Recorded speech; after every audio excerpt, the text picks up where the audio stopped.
montrer un peu. Donc, toujours doucement. Vous voyez, le but dans l'aïkido, c'est d'essayer de prendre cette force. Je ferai des mouvements un peu plus dynamiques après, mais de prendre cette force. Et là, par exemple, on travaille sur le coude. D'accord? Petit exercice sur le coude, vous voyez. Sans force, il veut se lever, il n'arrive pas à se lever, parce qu'on a un appui sur le coude, là. Mais le but, c'est pas d'appuyer comme du brut, hein. Le but, c'est vraiment de chercher un peu de déséquilibre et de rentrer sur le coude. Ensuite, si sur le coude, éventuellement, ça ne marche pas, je peux essayer de rentrer ailleurs, je peux essayer de rentrer un peu sur le poignet, si ça me possible. D'accord? Donc, c'est un autre type de vous voyez. Ensuite, on peut rentrer sur le tranchant de la main. Ici, je peux prendre le tranchant de la main, vous voyez. Sans chercher la force, hein. Il faut juste deux doigts pour bouger l'autre. Ensuite, pour ceux qui ont des problèmes de digestion, on peut rentrer sur le nerf radial, d'accord? Donc le long du radius, là, il y a un nerf, et on appuie sur le nerf, donc il faut savoir un peu comment le trouver, mais c'est très sympathique. Et même pour lui, ça fait un peu une petite décharge électrique, mais tout doucement, d'accord? Voilà.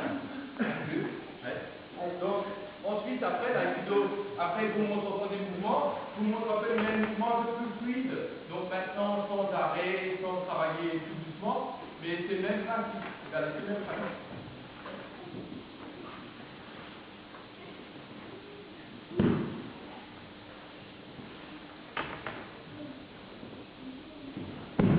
Vous voyez, on ne cherche pas fort. On cherche du déséquilibre. Donc, c'est ça.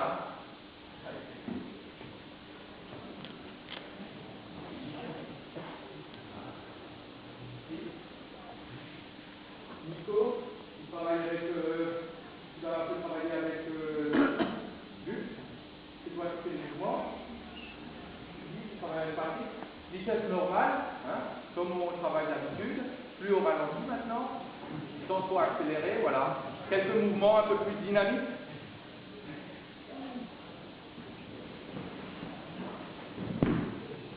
Donc le niveau de la pratique, au fur et à mesure on développe la technique, elle devient de plus en plus précise, on cherche de mieux en mieux d'équilibre, hein, mais il n'y a pas de gagnant-perdant. Le but vraiment l'aïkido, c'est de se faire plaisir. Celui qui chute à un moment donné, il doit un peu relâcher, accepter le mouvement. Il fait partie du corps de travail. Hein.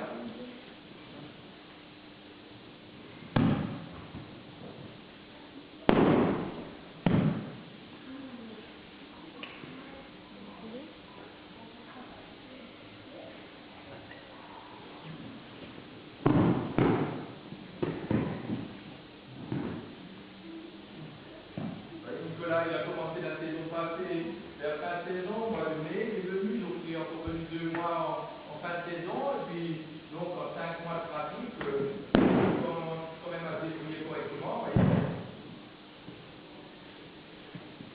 Au niveau des clients, à partir du moment où ils sont ceinture bleue, ils peuvent porter le hakama, donc le pantalon traditionnel, hein, qui cache un peu plus la position des pieds. Et vous comprendrez après, on fait quelques frappes au sabre. Hein. C'est quand même assez utile pour cacher la position des pieds. Laisser rester vraiment l'habit traditionnel de cette art martiale. Le passage de grade, chacun les fait à son rythme. Hein.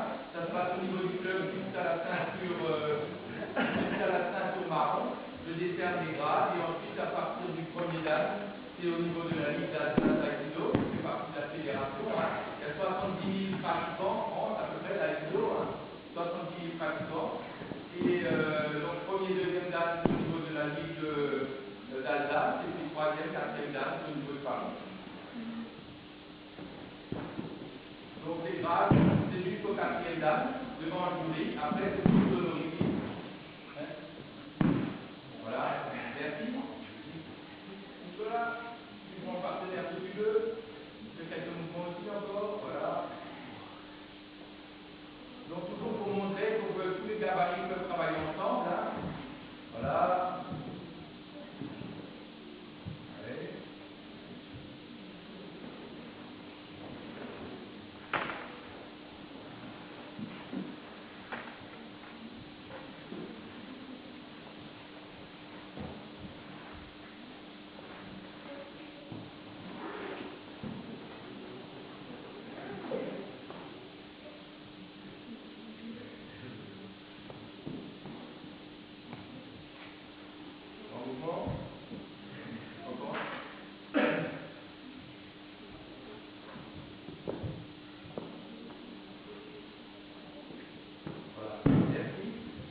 fois montrer les roulades, comme il y en a plusieurs qui sont venus après les 2-3 premières minutes qu'on a démarré. Vous montrez juste la roulade arrière, tout le monde à partir de la position au sol. Donc ça c'est le premier apprentissage, c'est la roulade, la chute. Allez-y. Donc en aikido, avec la chute, on n'a pas perdu. Dans d'autres arts martiaux, en judo, quand on tombe, c'est battu, c'est perdu. En aikido, le but, ça sera de se relever après la chute. Donc au début, on apprend à faire des roulades au sol. Pas d'appréhension de la hauteur, on est bien au sol. Ensuite, roulade arrière debout. Vous voyez, dès qu'on se sent un peu plus à l'aise, on peut partir de la position debout. Voilà. Dans la vie, c'est un bon apprentissage aussi, si on devait chuter. La tête, vous constaterez qu'au fur et à mesure qu'ils ont des grades, la tête ne touche plus le sol. Il ne faut surtout pas que la tête touche le sol. Parce que là-dessus, c'est facile. Là-dessus, c'est facile. Mais quand on est sur du dur, il ne faut pas que ça touche. Vous voyez, si la tête touche, ça fait mal. C'est pareil. Si ici je roule et mon genou touche le sol ici avant mes doigts de pied, ça fait mal à la rotule. Donc il est important que les doigts de pied touchent avant, vous voyez, ce qui permet d'amortir. C'est ça la technique en fin de compte. Pour qu'après, les gens soient capables de rouler sur du dur. Roulade avant, au sol. Voilà. Très bien. Super. Roulade avant debout.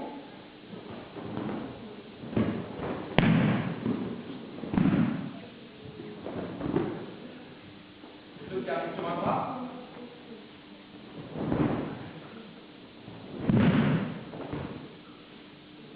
Position.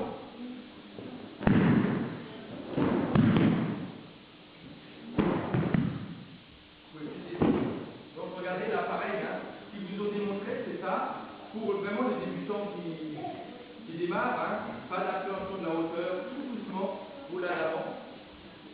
Vous voyez, tout doux. Ensuite, on part de la position debout et on fait la même chose. Qu'est-ce qu'on fait? On descend au sol, stop, stop, et on roule.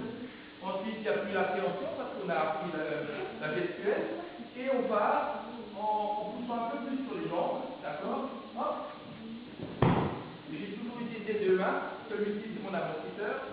Ensuite, niveau au-dessus, je vais commencer à utiliser qu'un bras, d'accord? Voilà.